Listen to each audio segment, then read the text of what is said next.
Hello दोस्तों, आप सभी का स्वागत है आपके अपने YouTube channel education class Jamui पर। तो दोस्तों, आज क्लास 10th का हिंदी वीवीआई ऑब्जेक्टिव देखेंगे, जो बिहार बोर्ड मैट्रिक परीक्षा 2026 में 100% ये प्रश्न पूछा जाएगा 17 फरवरी को। और ये असली वायरल पेपर हैं, प्रथम पाली और द्वितीय पाली दोनों में ये प्रश्न 100% पूछा जाएगा।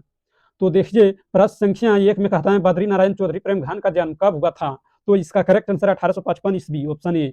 और प्रश्न संख्या 2 में कहता है बद्री नारायण चौधरी प्रेमघान की मृत्यु किस वर्ष हुई। तो इसका करेक्ट आंसर है 1922 ईस्वी, ऑप्शन बी। और प्रश्न संख्या 3 में कहता है बद्री नारायण चौधरी प्रेमघान ने किस शहर में जन्म लिया था। तो इसका correct answer Mirzapur, option A. और प्रश्न संख्या 4 में कहता है बद्री नारायण चौधरी प्रेमघान किसके अनुयायी थे। तो इसका करेक्ट आंसर है भारतेंदु हरिचंद्र, ऑप्शन बी। और प्रश्न संख्या 5 में कहता है प्रेमघान की किस रचना में ग्रामीण जीवन का यथार्थवादी चित्रण है। तो इसका करेक्ट आंसर है जीर्ण जनपद, ऑप्शन सी।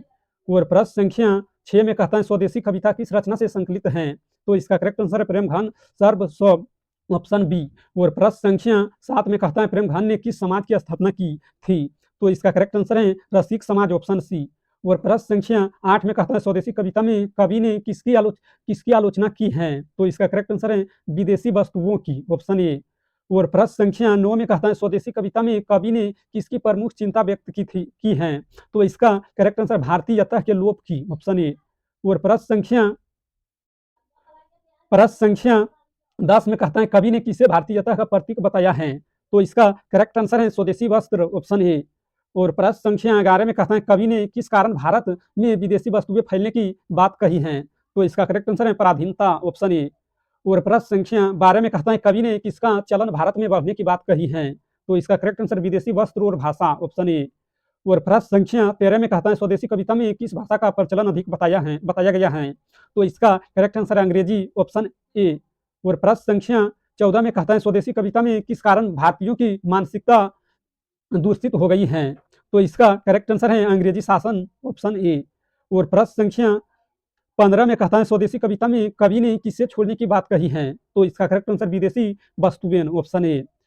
और प्रश्न संख्या 16 में कहता है कवि ने किसे डफाली कहा है। तो इसका करेक्ट आंसर है जो विदेशी वस्तुओं की प्रशंसा करते हैं, ऑप्शन ए।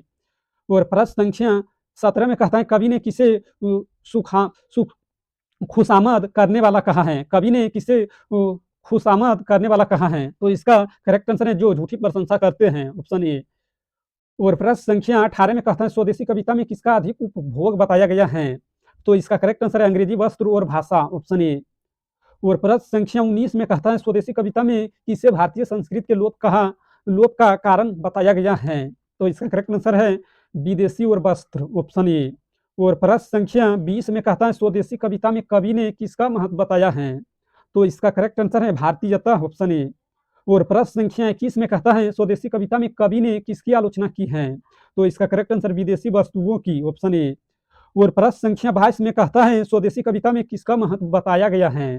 तो इसका करेक्ट आंसर है स्वदेशी वस्त्र, ऑप्शन ए।